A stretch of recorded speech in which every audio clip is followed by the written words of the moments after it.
चला घ्या पुढं. 293 विरोधी. यांनी हे बिल मांडलं का मंजूर झालं? मांडले. मांडलं. ती चर्चा कधी?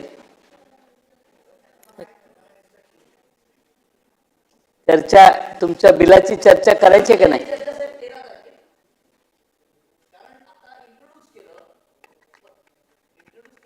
बरं, ठीक आहे.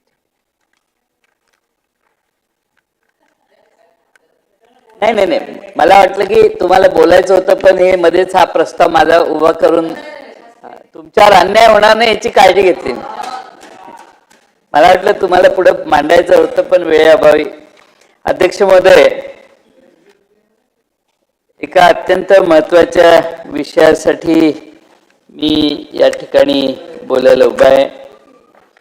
ज्यांनी कुणी हा प्रस्ताव मांडलेला आहे त्यांचे मला आभार मानायचे आहेत.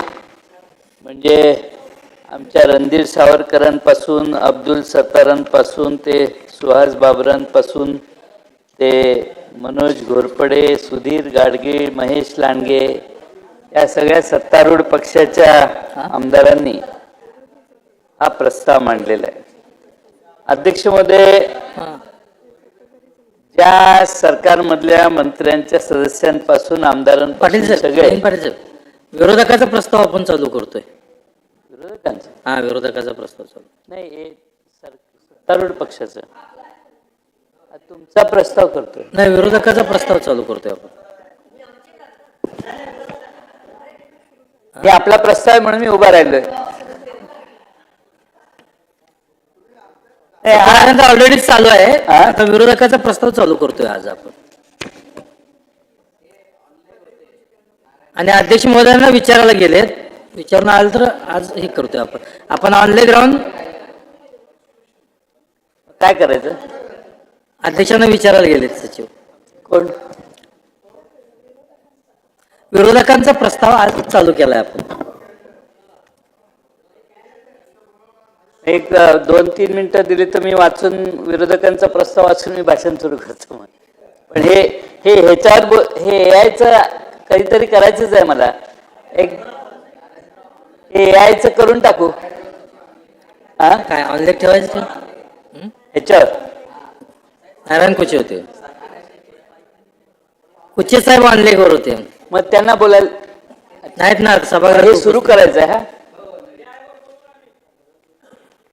एआय वर बोलू शकतो याची तयारी मी नाही केलेली आणि मला माहित नाही आमच्या ठीक आहे. मग आघाडीत एआय वर बोलून टाकतो, नाहीतरी कधीतरी वेळ जाणारच आहे. सत्ताधाऱ्यांचा ऑनलाईन कुचे साहेब आहेत ना, कुचे साहेब नाहीत. आता लेख ज्यावेळी येतील त्यावेळी त्यांना करू, तोपर्यंत मी करतो. नाही, पण विरोधकांच्या प्रस्तावावर तयारी नाही साहेबांची.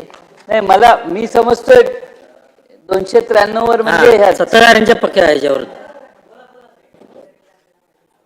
ठीक आहे, बोला. एआय वर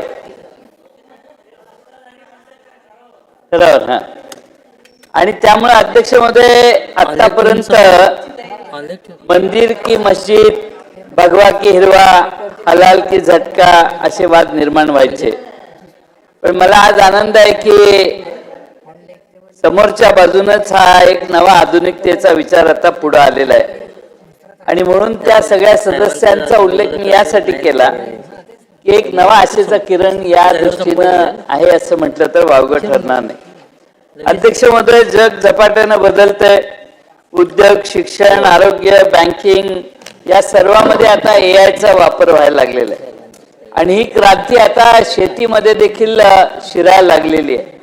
आणि ही क्रांती, एआयची क्रांती ही वरदान ठरणार शेतकऱ्यांना, की शेतकऱ्यांच्या समोर नवीन आव्हान उभं करणार, हे समजणं फार महत्वाचं आहे.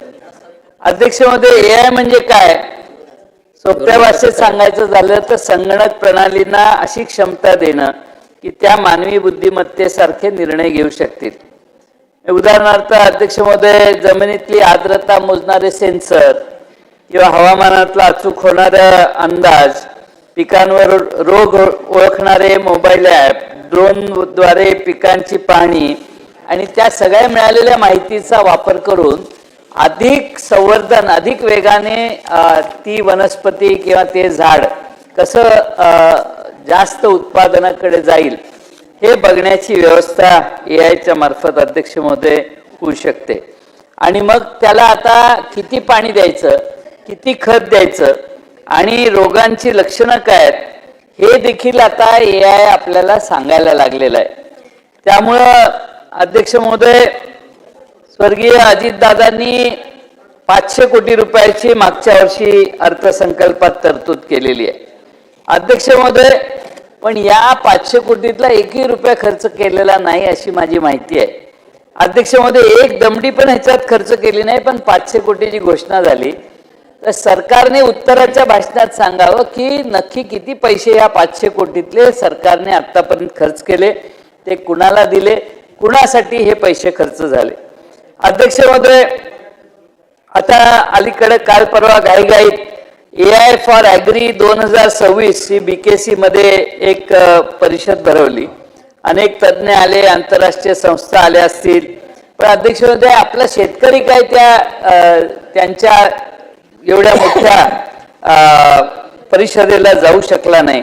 अध्यक्ष महोदय, एक सरकारने इव्हेंट केला, पण त्या इव्हेंटचा फायदा हा सामान्य शेतकऱ्यापर्यंत पोचायला काय इव्हेंटमध्ये झालं त्या ह्याच्या परिषदेमध्ये हेच लोकांना कळलं नाही.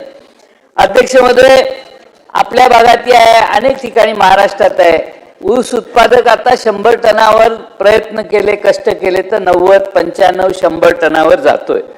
अध्यक्ष महोदय, आज बारामतीला पवार साहेबांच्या नेतृत्वाखाली आणि प्रतापराव पवारांनी पुढाकार घेऊन बारामतीच्या KVK सेंटरमध्ये गेले 3-4 वर्षे AIच्या मुळं पिकाचं वाढ कशी होते याचे प्रात्यक्षिकं पूर्ण केली आणि आम्हा सगळ्यांना त्यांनी बोलवलं आणि त्यांनी जी प्रात्यक्षिकं दाखवली, ज्या ठिकाणी अध्यक्ष महोदय 70, 80, 60, 70, 80 टनाचं एकरी उत्पादन होतं, त्या ठिकाणी अध्यक्ष महोदय 150, 160 टनापर्यंत उत्पादनं गेलेली आहेत प्रति एकर.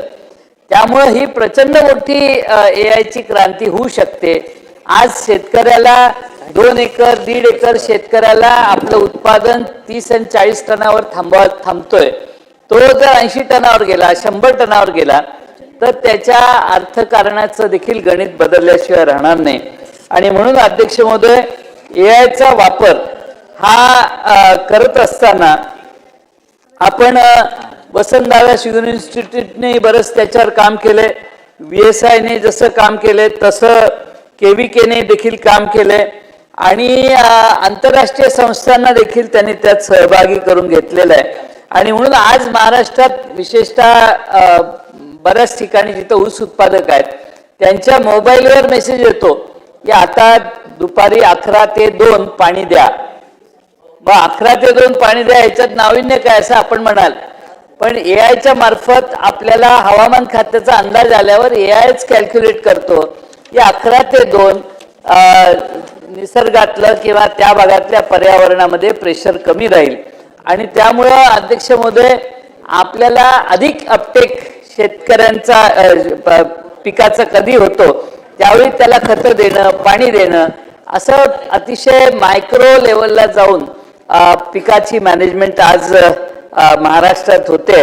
आणि मला अभिमान आहे की KVK बारामती आणि वसंतदादा शुगर इन्स्टिट्यूटने याच्यात बरंच काम केले. अनेक शेतकरी आता हळूहळू त्याचा फायदा घेत आहेत.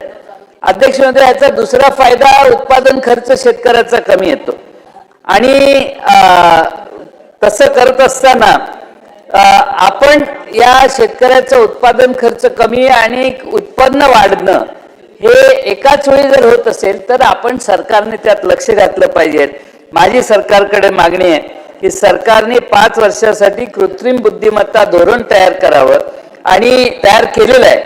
आणि त्यामध्ये संस्थात्मक उभारणी, कृत्रिम बुद्धिमत्तेसाठी डिजिटल सार्वजनिक पायाभूत सुविधा, कृषी क्षेत्रातील कृत्रिम बुद्धिमत्ता आधारित प्रकल्पांना आर्थिक सहाय्य, क्षमता बांधणी आणि जागतिक कृषी क्षेत्रातील कृत्रिम बुद्धिमत्ता परिषद, गुंतवणूकदार शिखर संमेलन आदी घटकांचा त्यांनी समावेश केलेला आहे. आता शिखर संमेलनच आधी केलं यांनी, मगाशी जे सांगितलं, आधी खाली बेसमध्ये काही काम करण्याची गरज आहे, पण मला खात्री आहे की शिखर संमेलनातूनही सरकारच्या अधिकाऱ्यांना काही नवीन माहिती मिळाली असेल. अध्यक्ष महोदय, आज राज्यस्तर ह्या सगळ्याची अंमलबजावणी करण्यासाठी राज्यस्तरावरती कृत्रिम बुद्धिमत्ता आणि ॲग्रीटेक नाविन्यता केंद्र स्थापन करण्यात आले आणि कृषी विभागाचे सचिव त्याचे कार्यकारी संचालक व्यवस्थापकीय संचालक म्हणून निवड करून त्यांच्याकडे नेतृत्व सोपवण्याची तरतूद त्या धोरणामध्ये आहे. अध्यक्ष महोदय, या केंद्रासाठी जाहिरात देऊन मुलाखती घेण्यात आल्या, पण अध्यक्ष महोदय ज्याची निवड झाली त्याने अद्याप पदभार घेतलेला नाही. अध्यक्ष महोदय, प्रतीक्षा यादीतील उमेदवारांची निवड का केली नाही? ज्याने पदभार घेतला नाही तर खालच्या पुढच्या माणसाला तर निवडायचं होतं. आणि अध्यक्ष महोदय, या धोरणाच्या अंतर्गत कृषी विद्यापीठामध्ये नाविन्यता आणि इन्क्युबेशन सेंटर स्थापन करण्यात येणार होती. वर्षभरात काहीही झालं नाही. राज्य सरकारला किंबहुना कृषी विभागाला वर्षभरामध्ये शक्य होतं, पण शासनाने याच्यात काही कृती केली नाही. हे अतिशय गंभीर आहे. अध्यक्ष महोदय, एखाद्या क्षेत्रात नीट काम करायचं असेल तर धोरणात्मक काम केलं पाहिजे. कृत्रिम बुद्धिमत्ता धोरण आणलं हे कौतुकास्पद आहे. 500 कोटी रुपये दिले हेही कौतुकास्पद आहे. पण अध्यक्ष महोदय, त्याचा पैसा खर्च झाला नाही, कारण सरकारने नुसती जाहिरात घोषणा केली आणि त्याच्यावर फारशी कृती केली नाही असा त्याचा अर्थ आहे. अध्यक्ष महोदय, या ठिकाणी अगदी ड्रोनच्या द्वारे कीटकनाशकांची फवारणी करण्याचाही अनेक ठिकाणी शेतकरी प्रयत्न करतात. आता त्यामुळं श्रमही वाचतात, वेळही वाचतो. ड्रोन काही सेकंदात, काही मिनिटात 1-1 एकर, 2-2 एकर, 10-10 एकर जमिनीवर कीटनाशक फवारणी करण्याचं काम करतं. अध्यक्ष महोदय, AI आधारित शेतीसाठी इंटरनेट, वीज, स्मार्टफोन आणि प्रशिक्षण पण आवश्यक आहे. अध्यक्ष महोदय, अजूनही ग्रामीण भागात डिजिटल दरी आहे. गडचिरोली, भामरागडला लांब इतक्या जायची गरज नाही. मुंबईच्या जवळ असणाऱ्या पालघर जिल्ह्यात देखील आदिवासी पाड्यांवर अनेक शेतकरी तंत्रज्ञानाशी परिचित नाहीत. अध्यक्ष महोदय, त्यामुळे ही डिजिटल गॅप जी आहे ती भरून काढण्यासाठी शेतमजुरांना देखील याचं ट्रेनिंग कसं द्यायचं याचा विचार आपल्याला या धोरणात करावा लागेल. नाहीतर ज्या शेतमजुराला AIचा हे मोबाईल आणि हे ॲप वापरण्याचा अनुभव नाही, तो अगदी मजुरीतून देखील बाहेर पडला जाईल. आणि जरा एक्सपर्ट असणारेच मजूर आता हळूहळू शेतीमध्ये पुढच्या 10 वर्षात यायला लागतील. आणि म्हणून हे डिजिटल गॅप जी तयार झालेली आहे ती गॅप भरून काढण्याचा प्रयत्न सरकारने करण्यासाठी 8वी पास झालेल्या, 10वी पास झालेल्या मुलांना देखील या वेगवेगळ्या तंत्रज्ञानाची माहिती गावोगावी किंवा जिल्ह्याच्या ठिकाणी तरी देण्याचं काम सुरू केलं पाहिजे. अध्यक्ष महोदय, आता हवामानाचा फटका आपल्या सगळ्यांनाच बसतोय, शेतकऱ्याला देखील बसतोय. आणि जर AIचा वापर केला तर हे हवामानाचा फटका टळू शकतो आणि त्यासाठी AIची शेती प्रचंड महत्वाची आहे असं मला वाटतं. अध्यक्ष महोदय, एकनाथ शिंदे साहेबांनी सुरुवातीला घोषणा केलेली सभागृहात की महाराष्ट्रातला शेतकरी कर्जमुक्त करू. आता अध्यक्ष महोदय, रोज 3 शेतकऱ्यांच्या आत्महत्या होत आहेत आणि अध्यक्ष महोदय, एकूण आत्महत्या करणाऱ्यांपैकी 66% शेतकऱ्यांचं उत्पन्न 1 लाखापेक्षा कमी आहे. अध्यक्ष महोदय, 2014 नंतर भारतीय जनता पक्षाच्या नेत्यांनी घोषणा केलेली की उत्पन्न दुप्पट करणार, पण तशी काही परिस्थिती झाली नाही. आपण जाणकार आहात, आपल्या पंढरपूरच्या मंगळवेढ्यात कुणाचं उत्पन्न दुप्पट झालंय हे अजून तुम्ही तुमच्या PA कळवा आणि एक नाव मागवा, कुणाचंही नाव येणार नाही. कारण खर्चच एवढा वाढत गेलेला आहे की खर्च वाढतोय आणि उत्पन्न आपलं 1 पटाचं 1.25 पट 1.5 पट पर्यंत कदाचित गेलो असू. आणि म्हणून अध्यक्ष महोदय, AIच्या माध्यमातून हे उत्पन्न दुप्पट होण्याचं जे सरकारचं धोरण आहे ते पूर्ण होईल जर सरकारने ही योजना व्यवस्थित राबवली तर.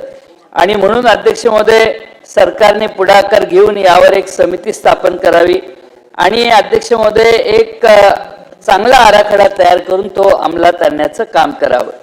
अध्यक्ष महोदय, खरा मूळ प्रश्न आहे उत्पन्न किती काढू, पण शेतमालाला भाव मिळणार का हा महत्वाचा प्रश्न आहे. दुसरीकडे आता आमच्या चांदवडला नाशिक जिल्ह्यात तालुक्यातल्या शेतकऱ्यांनी आमरण उपोषण केलेलं आहे आणि त्यात आमच्या पक्षाचे तालुका अध्यक्ष आहेत डॉक्टर सयाजीराव गायकवाड यांची उपोषणाच्या तिसऱ्या चौथ्या दिवशी प्रकृती खालावली. ती आमचे सयाजीराव गायकवाड अगदी मरणाच्या दारात होते, पण सरकारकडून दखल घेतली नाही. अध्यक्ष महोदय, या शेतकऱ्यांची मागणी काय आहे? कांदा, मका, सोयाबीन आणि अन्य पिकांना हमीभाव मिळाला पाहिजे, कांदा पिकाला अनुदान मिळालं पाहिजे. यात काही चुकीची मागणी आहे असं मला वाटत नाही. आणि म्हणून अध्यक्ष महोदय, वर बसलेलं दिल्लीतलं सरकार जे आहे त्या निर्यात धोरणावर अचानक बदल करते, शेतकऱ्यांच्या अटी शर्ती लावल्या जातात, परिणामी त्यांच्या पिकाला भाव मिळत नाही. कांदा उत्पादक शेतकऱ्याचा माल तर अनेक दिवस पडून राहतो, शेवटी तो माल खराब होतो. आता भारत अमेरिका व्यापार करारामुळे तर त्यांची स्पर्धा आणखीन वाढेल असं मला वाटतंय. आणि त्यामुळे अध्यक्ष महोदय, कांदा उत्पादक किंवा मका उत्पादक किंवा सोयाबीन उत्पादक यांची भारत आणि अमेरिकेचा करार जर झाला की नाही साहेब, तुम्हालाही मंगळवेढ्यात फिरताना त्रास होईल. फार 0% करार आहे, म्हणजे आत येताना माल 0%वर येणार आहे. आणि त्यामुळं मका येणार, सोयाबीन येणार, कांदा येणार आणि आपल्याला किती हे केलं तरी आपल्याला पोचणार नाही. कारण मंगळवेढ्याचा 2 एकराचा शेतकरी आणि अमेरिकेतल्या मिनेसोटाचा 2000 एकराचा शेतकरी ह्याची स्पर्धा आहे. तुमच्या दारातली गाय 15 लिटर दूध देणार, अमेरिकेतली गाय 50 एकर 60 लिटर 70 लिटर दूध देणार. त्यामुळे अध्यक्ष महोदय, हे फार प्रचंड मोठं संकट आपल्या सर्वांच्या समोर आहे. अध्यक्ष महोदय, कृत्रिम फुलं हेही नवं मोठं आव्हान आहे आणि त्याचा वापर झालाय काल आणि आज त्याची चर्चा देखील सभागृहात झाली. अध्यक्ष महोदय, मी या ठिकाणी मुद्दामून हे सांगेन की आमच्याकडे द्राक्ष उत्पादक शेतकरी आहेत, नाशिकलाही आहेत. पाऊस आणि खराब वातावरणामुळे नाशिक, सांगली, सोलापूर, पुणे, सातारा, अहिल्यानगर इथं द्राक्ष उत्पादनाचे अतोनात नुकसान झाले. नैसर्गिक संकटानंतर आता शेतकरी मानवनिर्मित संकटात सापडलाय. चीनी द्राक्षांचं आक्रमण आता भारतावर व्हायला लागले. चीनमधून आयात होणारी मस्कत ही स्वस्त आणि दिसायला आकर्षक द्राक्ष भारतीय बाजारपेठेत आल्यामुळे स्थानिक द्राक्षांचे दर कोसळलेले आहेत. अध्यक्ष महोदय, अफगाणिस्तान आणि चीन मार्गे भारतात येणाऱ्या बेकायदा बेदाण्यावर प्रक्रिया करून तो चढ्या दराने विकला जात आहे. या काळ्या धंद्यामुळे महाराष्ट्रातील अस्सल बेदाणा उत्पादकांचे प्रचंड नुकसान आहे. आपल्याला बेदाण्याची मी वेगळी माहिती द्यायची गरज नाही. या प्रकरणी सरकारने तातडीने हस्तक्षेप करावा. केंद्र सरकारने या आयातीवर कडक निर्बंध किंवा बंदी घालण्याचा निर्देश द्यावा. आणि अध्यक्ष महोदय, मी मुख्यमंत्री महोदयांनाही हे पत्र दिलेलं आहे. मला पियुष आपले केंद्रीय व्यापार मंत्री यांचंही पत्र आलंय की पुढील कारवाईसाठी योग्य त्या विभागाला मी ते पाठवलंय. पण निर्णय अध्यक्ष नाही. गेले वर्षभर आम्ही ही बाब केंद्राच्या आणि राज्याच्या निदर्शनाला आणतोय, पण अध्यक्ष महोदय निर्णय नाही. आता 1 रुपयाची पीक विमा त्याची परिस्थिती काय झाली आपण सगळे बघताय. अध्यक्ष महोदय, योजना का बंद पडली? कारण प्रचंड भ्रष्टाचार झाला. फायदा सरकारने स्वतःची 1 रुपया शेतकऱ्यांकडून घेतला आणि त्याचा आपण अध्यक्ष महोदय हे विमा काढला, मोठं श्रेय सरकारला मिळालं. पण अध्यक्ष महोदय, विमा कंपन्याचं त्यात जास्त भलं झालं, विमा कंपन्याचं जास्त भलं झालं. आणि अध्यक्ष महोदय, विमा कंपन्यांच्या अंतर्गत आम्हाला सरकारने एकदा माहिती द्यावी की 1 रुपयाची योजना चालू होती त्यावेळी कुठल्या कंपन्यांना किती प्रीमियम दिला आणि त्या प्रीमियम दिलेल्या कंपनीने किती परतावा दिला हे पटलावर सरकारने ठेवावं. अध्यक्ष महोदय, म्हणजे आज महाराष्ट्रात एखादी XYZ कंपनी आहे, तिला जर सरकारने 2000 कोटी रुपये प्रीमियम दिला असेल तर तिने जर माघार 200 कोटी रुपये शेतकऱ्यांना नुकसान भरपाई म्हणून दिली असेल तर हे गंभीर आहे. त्यामुळे त्या काळातल्या या विमा काढण्याच्या पद्धतीला थोडंसं तपासणी करण्याची गरज आहे आणि ती सरकारने करावी. आता सरकारने थोडंसं बदललंय, ट्रिगर बदलले आहेत, काढून टाकल्यात वगैरे काल मुख्यमंत्री महोदयांनी सांगितलं. पण त्या काळातली ही चौकशी करावी अशी आमची मागणी आहे. अध्यक्ष महोदय, डेटा ही आता नवी संपत्ती झालेली आहे आणि डेटाच्या जोरावर काही होऊ शकतं, म्हणून जगातले सगळे उद्योगपती हे डेटाच्या मागे लागलेले आहेत. आणि आपल्याकडं अध्यक्ष महोदय शेतकऱ्यांचा जमिनीची, उत्पादनाची आणि आर्थिक स्थितीची माहिती आपल्या डेटा म्हणून सुरक्षित राहिली पाहिजे. आणि अध्यक्ष महोदय, साधं व्हॉट्सअप, सोशल मीडिया वापरताना देखील अध्यक्ष महोदय 2 स्टेप व्हेरिफिकेशन आता आपण करायला लागलोय. त्यामुळे शेतकऱ्यांचा डेटा सुरक्षित कसा ठेवणार आणि AI सारखं तंत्रज्ञान असताना डेटा सुरक्षिततेसाठी काय ठोस उपाययोजना सरकार करणार हेही, आणि त्यासाठी काय कायदे करणार याचे उत्तर सभागृहात सरकारने द्यावं अशी आमची मागणी आहे. AIच्या जगात प्रवेश करताना सर्वात मोठं आव्हान आहे ते म्हणजे नोकर कपातीचं. माझं तर मत असं झालेलं आहे की हे आपली सगळी पोरं कॉम्प्युटर इंजिनियर झाली, सगळे वर गेली आणि कुठल्याही गावात गेलं तर कुठे आहेस तू, तर पुण्याला आहेस, बेंगलोरला आहेस, मुंबईला आहेस, कुठं काम करतो तर IT कंपनीत काम करतो. तर त्यांच्या नोकऱ्या जाण्याची देखील शक्यता AIच्या प्रगतिशील, AIचे प्रगत असणाऱ्या, अतिप्रगत AIच्या मुळे आता त्यांच्यावरही कुऱ्हाड येण्याची शक्यता वाटते. अजून कोणी ऍडमिट करत नाही, पण मला वाटतं की पुढच्या 5-1 वर्षात अच्छा एक पाटील म्हणून कोणतरी आहे अमेरिकेत, त्यानं तर असं ऍप तयार केलेलं आहे की माणसांची गरज नाही, ते ऍपच फायनल डिझाईन याचं आवश्यक ते डिझाईन तयार करून देतं, त्याला माणसांची गरजही लागत नाही. आणि त्यामुळे डेटा हा फार महत्वाचा आहे आणि त्याच्याबरोबरच आपल्या नोकर कपातीचं या व्यवस्थेवर असणारं जे टांगती तलवार आहे त्याचाही विचार सरकारने करून पुढच्या 10 वर्षात आपल्या तरुण मुलांच्यावर काय संकट येणार याचाही विचार सरकारने करावा. अध्यक्ष महोदय, 2011च्या जनगणनेनुसार महाराष्ट्रामध्ये 65-70 लाख शेतमजूर होते. आता मध्ये जनगणना झाली नाही, पण 10-15 वर्षात बरीच ही संख्या वाढली असेल. विशेषतः विदर्भ, मराठवाडा, उत्तर महाराष्ट्रात शेतमजुरांचं प्रमाण देखील लक्षणीय आहे. आणि म्हणून अध्यक्ष महोदय, ह्या प्रगतिशील असणाऱ्या या तंत्रज्ञानाकडे सरकारने काळजीपूर्वक बघावं. AI आधारित यंत्र, ड्रोन, स्मार्ट हार्वेस्टर, रोबोटिक्स, तंत्रज्ञान यंत्रे वापरण्यात आल्याने रोजगारात घट जर झाली तर काय, हाही प्रश्न आपण लक्षात घेतला पाहिजे. अध्यक्ष महोदय, मी मगाशी सांगितलं तसं स्किल गॅप ही देखील फार मोठे आव्हान आहे आणि त्याकडे सरकारने लक्ष दिलं पाहिजे. शेतमजुरांच्या स्किलमध्ये सुधारणा करण्याचा प्रयत्न केला पाहिजे. अध्यक्ष महोदय, मुख्यमंत्री बळीराजा पानंद रस्ते योजना जाहीर करण्यात आली. मनरेगा, इतर 13 योजना CSR निधीमधून पैसा उभा केला जाणार आहे. मोठा आकडा दिसतोय, याच्यात सरकार जाहीर करता येते, पण प्रत्यक्ष काम रखडण्याचा देखील प्रकार व्हायला लागलेला आहे. अध्यक्ष महोदय, या ठिकाणी मी काही प्रश्न सभागृहात उपस्थित करू इच्छितो की या योजनेअंतर्गत किती किलोमीटर पानंद रस्त्याचं काम पूर्ण झालं, किती कामे मंजूर होऊन देखील अद्याप सुरू झाली नाहीत, कामाच्या दर्जाबाबत तक्रारी किती आल्या आणि तांत्रिक तपासणीसाठी स्वतंत्र समिती आहे का, या प्रश्नाला देखील उत्तराच्या भाषणात उत्तरं यावीत अशी आमची विनंती आहे. सरकारने मोठ्या धडाक्यात योजना सुरू केली, कोट्यावधी रुपयांचे जाहीर केलं, पण खाली काय तेवढं काय फार विशेष काम चाललेलं नाही, हे या ठिकाणी सांगतो. अध्यक्ष महोदय, पानंद रस्ते हे फार जिव्हाळ्याचा विषय आहे आणि तेच रस्ते शाळकरी मुलांसाठी वापरले जातात.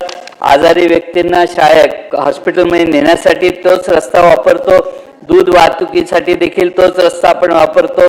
त्यामुळे फक्त पानंद रस्ते म्हणजे शेतीसाठी नाही, तर ग्रामीण विकासाची जीवनरेखा म्हणून त्या पानंद रस्त्याकडे बघून ही योजना गांभीर्याने सरकारने पूर्ण करावी. केवळ घोषणा करून चालणार नाही, ते पारदर्शक अंमलबजावणी व्हावी, कठोर देखरेख व्हावी. आणि अध्यक्ष महोदय, ग्रामीण महाराष्ट्र मजबूत करायचं असेल तर योजना ही कागदावर नाही तर शेताच्या बांधावर असली पाहिजे. रस्ता असा असला पाहिजे की पावसाळ्यात ट्रॅक्टर अडकू नये, ॲम्ब्युलन्स पोचावी आणि शेतमाल त्याचा वेळेवर बाजारात जावा. अध्यक्ष, आणखीन एका प्रश्नाला मी स्पर्श करतो. अध्यक्ष महोदय, राज्यात वन्य प्राण्यांचा प्रश्न गंभीर होत चाललाय. बिबटे, वाघ, इतर प्राण्यांमुळे मानवी जीवितहानी, पशुधनाची हानी, नुकसान, पिकांचं नुकसान वाढतंय. माझ्या मतदारसंघात वाळवे तालुक्यात, शेजारी शिराळा तालुक्यात बिबट्यांचा वावर प्रचंड वाढलाय. पलूस तालुक्यातही आहे, तासगाव तालुक्यातही आहे. आणि मग त्यामुळे लोकांच्यात प्रचंड भीतीचं प्रमाण आहे. रोज कुठं ना कुठं तरी बिबट्या दिसतो. आणि अध्यक्षमध्ये माझ्याकडे नेरले गाव आहे, त्या बिबट्याने एका शेतमजुरावर हल्ला केला, तो वाचला पण सगळं गाव आता घाबरून मुठीत जीव धरून बसलेलं आहे. पेठ नायकलवाडी म्हणून आहे, तिथं दुचाकीवर जाणाऱ्या एका युवकावर आणि अल्पवयीन मुलावर बिबट्यानं अचानक हल्ला केला. त्याच दिवशी एका दिवशी दोन घटना घडल्या. परवा शिराळा तालुक्यात करमाळे गावात बिबट्या कुत्र्याचा पाठलाग करत असताना कुत्र्याच्या मागे जाताना घरातच घुसला बिबट्या, कारण कुत्रा घरात गेल्यावर बिबट्या पण त्या घरात गेला. कालची पुढारीची बातमी आहे, काल परवाची. शिराळा तालुक्यात बिबट्या आणि त्यांच्या पिल्लांची संख्या अंदाजे अध्यक्षमध्ये 500च्या वर आहे. त्यामुळे प्रचंड दहशतीखाली लोक वागतात. म्हणून लोकांची मागणी आहे की दिवसा वीज द्या.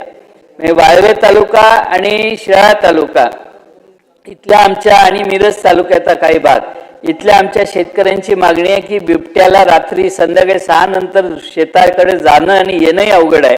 त्यामुळे दिवसा वीज द्या, आम्ही शेतीला पाणी आमच्या दिवसा पाजण्याचं काम करतो. तिकडे राहुरी तालुका किंवा संगमनेर तालुका इकडेही आहे. जुन्नर तालुक्यात प्रचंड वाढ आहे अध्यक्षमध्ये बिबट्यांची. आणि त्यामुळं पाळीव जनावरं देखील भक्ष्यस्थानी पडतात. निरपराध शेतकरी, मुलांवर हल्ले होत आहेत. आणि म्हणून वन्यजीव कायद्यात बदल करण्यासाठी एक भव्य मोर्चा काढण्यात आला. माननीय पंतप्रधान नरेंद्र मोदी साहेबांना शेतकऱ्यांच्या वतीने तब्बल 20,000 पत्रे आज पाठवण्यात आलेली आहेत. अध्यक्ष महोदय, सरकार काय सांगतं, या बिबट्याला शेड्यूल 1 मधून शेड्यूल 2 मध्ये टाकण्याचा वर्गीकरणाचा प्रस्ताव आमच्या विचाराधीन आहे. विचाराधीन म्हणजे माणसांना वेळ काढून धोरणं वाटतं, विश्वास वाटत नाही. त्यामुळे AIचा वापर करून, ड्रोन टेक्नॉलॉजीचा वापर करून बिबट्याचा शोध घेऊन त्यांना योग्य ठिकाणी सोडणं महत्वाचं आहे. बिबट्याला मारा असं कोणी म्हणणार नाही किंवा शूट ॲट साईट अशी ऑर्डर सरकारकडून द्यावी अशी मागणी कोणी करणार नाही. पण अध्यक्षमध्ये आता पूर्वी संकल्प काय, कल्पना फॉरेस्ट डिपार्टमेंटची काय होती, अभिमन्यूजी, सरकार असं सांगायचं, अधिकाऱ्यांनी सांगितल्याप्रमाणे की बिबट्याबरोबर राहायची आता सवय करा, असं उत्तर आहे सभागृहात. आपल्या मुनगंटीवार साहेबांनी दिले की बिबट्या सहजीवनाचा आनंद घ्या. आता सहजीवनाचा आनंद घेतला, पण ते बिबटेच अंगावर यायला लागल्यामुळं आता तरी त्या बिबट्यांना पाकडून जवळच्या जंगलात सोडा. जंगलाला जरा चांगलं फेन्सिंग करा, बिबटे आतून बाहेर येणार नाहीत अशी व्यवस्था करा. आणखीन काही भक्ष्य बिबट्यांसाठी आत सोडायचं असेल तर बाहेरून तयार करून आत सोडा. काय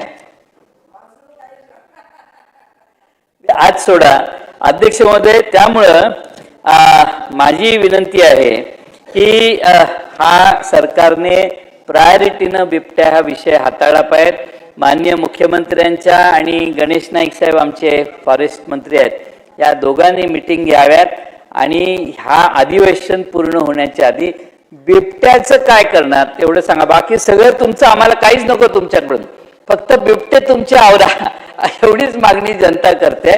तुमचे म्हणजे सरकारचे नाहीत, पण जे बाहेर आले ते बिबट्यांना आवरायला फॉरेस्ट डिपार्टमेंटला काही करताच येत नाहीये. कारण पिंजरा लावायचा तर त्याने माणसावर हल्ला केला पाहिजे, माणसावर हल्ला केला की मग हे त्याला पकडायला पिंजरा पाठवणार. त्यामुळे फॉरेस्ट डिपार्टमेंटला सूचना द्या की बिबट्यांची संख्या कमी करण्यासाठी सगळीकडे पिंजरे लावून ते तिथल्या जे काही जंगल असेल स्पेसिफाईड त्या जंगलात बिबटे सोडण्याचं काम करावं. अधिक अध्यक्षमध्ये मर्यादित अधिक पिंजरे बसवा, रात्रीची गस्त वाढवा, ड्रोनद्वारे सर्वेक्षण करा, CCTV कॅमेरे बसवा. पण वन्यजीव हल्ल्यात मृत्यू झालेल्या व्यक्तीच्या कुटुंबातील एका सदस्याला शासकीय नोकरी देण्याची घोषणा करण्यात आलेली. आतापर्यंत किती प्रकरणामध्ये प्रत्यक्ष नियुक्ती झाली?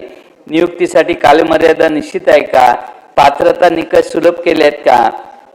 अनेक कुटुंबांना नुकसान भरपाई मिळण्यासाठी महिनोन्महिने फिरावे लागते, काहींना तर मिळतच नाही. ही शोकांतिका आहे. यावरही सरकारने गांभीर्याने विचार करावा अशी विनंती करतो.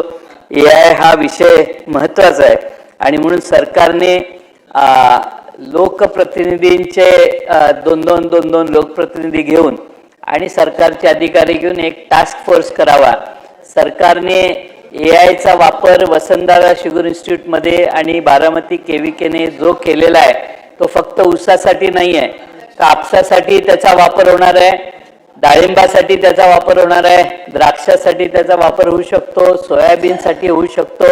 अगदी म्हणजे निसर्ग काय देणार आहे याचा अंदाज बांधून आपण शेत पिकाला काय द्यायचं हे ठरवणाऱ्या शेतीतल्या AIचा वापर करण्यासाठी सरकारने कृषी मंत्र्यांच्या नेतृत्वाखाली एक विशेष काम सुरू करावं एवढीच सरकारला विनंती करतो. आणि एक चांगला म्हणजे मी सुरुवातीला म्हटलं तसं मंदिर का मस्जिद, भगवा की हिरवा, हलाल की झटका हे विषय नेहमी घेणाऱ्या लोकांच्याकडून हा AIचा आधुनिक विचाराचा, नवीन शास्त्राचा, संशोधनाचा विषय मांडण्यात आला. याबद्दल मांडणाऱ्या सगळ्यांचं कौतुक करतो आणि माझे दोन शब्द संपवतो. चला पुढचं राजेश बकाणे, नारायण कुचे,